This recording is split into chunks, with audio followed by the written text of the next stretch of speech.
All right, everyone, welcome to Forex Market Monday, where we look at cryptocurrencies, we look at regular currencies, we do a little deep dive in there because this is where I set all my alerts and all my orders on Mondays and just kind of let things play out. I'll get alerted when things happen. So, right off the bat, I think we got to take a look with Bitcoin, like we always do.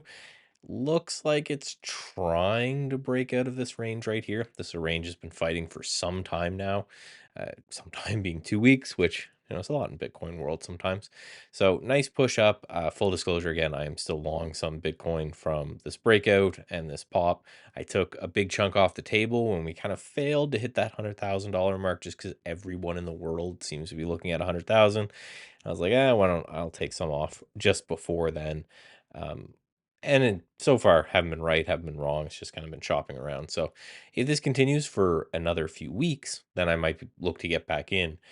If this is just going to be a quick rest and a continuation, I'm just going to hold what I have. Now, Ethereum up a bit today, but still a relative dog here. Solana, however, is interesting. So Solana I've been talking about for a while. Another cup and handle style look, and we got a break of that at the same time. Bitcoin broke, consolidated a bit, and broke yesterday, and you can see that Bitcoin didn't do anything. So Solana is actually kind of moving outside of the Bitcoin space. Now, Doge, yeah, right, broke as well. The whole Elon's gets to meme about his new place in the government that he called Doge. I don't think there's any bigger meaning to that other than the guy just likes memes. However, memes work, right? This is working here as well. The only other currency I want to talk about, full disclosure, I did buy some of this yesterday night, is this Mana. This is Decentraland. It's one of those digital real estate NFT kind of craziness. So obviously not taking a big risk on something like this, but just a clear resistance area at 36 cents, give or take, putting in what is without a doubt this rounded bottom type look, smiley face look that I talk about all the time. Broke yesterday, a couple days ago, and hit this anchored view up right here. And then if we go down to the hourly chart, it started to pull back. So as it pulled back and it looked like it was bouncing from this prior high right here, around 39 cents or so, I just picked some up. Worst case stop, if we close below this 36-cent area on a daily basis, I'll get out. Just a little shot here, because if we break this anchored VWAP from here and start to move higher, if we go to like a weekly chart, the anchored view out from all-time highs, which is one thing that I've been telling people I've been watching for all of these currencies. Like you can see that I have it on Doge right here. Right, when it broke that, it had a nice little push up. Same with Solana.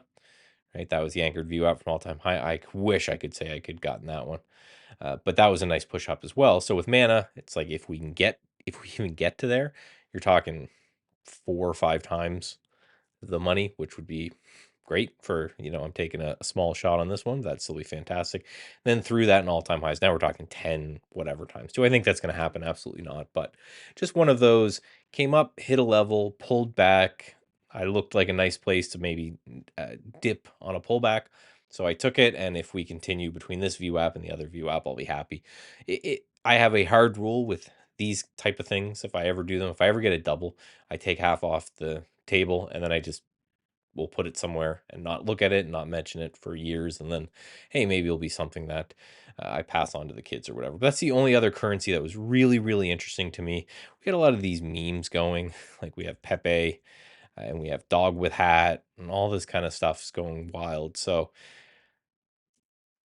for me, it's, if we looked at my crypto holdings as a pie chart, it's like 90% Bitcoin. And then I'm going to take some shots with trading some of these other currencies as well, and then probably just put that money back into Bitcoin if I'm right on them, right? So again, I'm not thinking Mana is going to change the world. They make what looks like the Sims um, on the blockchain, so who knows? But that's just what I'm looking at there. Now into the traditional currency space. The dollar index has gotten all the way up. I've been saying the whole time that when we hit this low right here and started to bounce, that probably we would have rolled over and continued lower. That absolutely did not happen. Could not have been more wrong with that. Coming up to this high right here. Could this act as short-term resistance? Yeah, but just like this, I look at the support and resistance zone and say, if it gets hit enough times, eventually it's going to go through. So we've got hit right here, we got hit back here. So if we get hit again through here, if this pushes and moves higher, then that makes the most sense to me. The odds that we just hit this resistance almost perfectly and then reverse back down could happen. Anything could happen, right? I was wrong about this, but it's very rare that things technically work that well. So I would expect at least some sort of a bleed through in some respects, but again, could be wrong. But we've exhausted a lot of energy to get here, so some chop, a pullback, something like that could definitely happen in this as well. Gold had a nice little pullback. I did a tweet about that the other day. Is bouncing now, so I'm interested in gold here to see if we can hold on to this zone, call it this 2500 area for any length of time.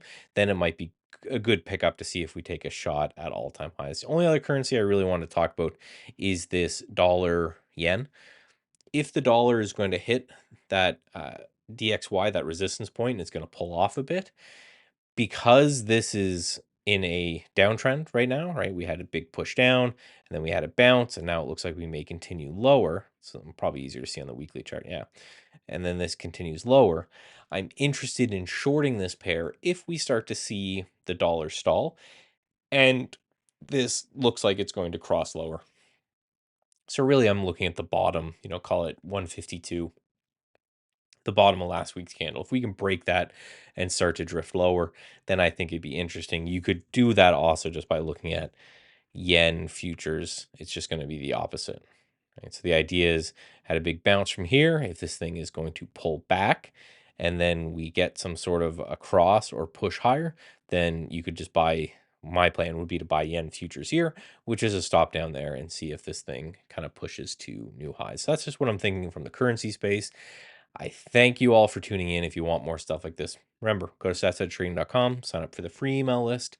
If you want StatsEdge Pro, where I just run algorithms, that's what I spend 90% of my time doing, creating new algorithms, then out giving the users the output of those algorithms. So if it says buy XYZ, it will shoot people via Discord a message and say, this is the trade. This is what the algorithm, how this particular algorithm is trading it. This is what it's come from. And this is how you take the trade. So for example, just because we're talking about currencies and cryptocurrencies, HUD 8 just came through today at this blue line right here at kind of 24.50 to look to buy. So what I ended up doing on a 30-minute chart is this was the first 30 minutes of the day, and this was the second 30 minutes of the day as it started to bounce through. So as it got through kind of the high of this candle right here, which is also about $25, I took a shot right there. My stop will probably be in 2250 area, just to see if Bitcoin does get going and pushes through that. This is another way that you can trade cryptocurrencies without having to open up your own cryptocurrency wallet or whatever. You could just buy a couple of these miners, things that will benefit from that as well. So again, that was completely algorithmically derived. I don't do the analysis for that, but we can go and we can take a look and we can just say, right, what would happen if we traded this? And you can see all this on my website, where this is the back test. This is me explaining the algorithm. This is the breakdown from the year 2000 to 2024. What would happen if you trade this? What would your months look like? What would your years look like? The average return, max drawdown, all of that data is right here. And I just find that trading like this from a standpoint where everything I do now is given to me by algorithms, and then I just interpret what I'm seeing by eye, makes it way better than hunting and pecking and scanning. So if you're one of those people and you're kind of stuck in this area where you're like, hey, I don't know what to trade, I don't know the rules behind anything. All I do now is I wait for my alerts to go off. I bring up the charts like you saw here with HUT. And instead of just buying it when the system told me to, I said, okay, I'm going to watch, right? We're pulling back here. If we can get above, today's high and take a shot, it just makes everything way more relaxing. I'm not out there hunting all day for trades. If they happen, they will get sent to me on my watch or my phone via Discord. So if you're interested in any of that, again, go to my website in the link in the description below.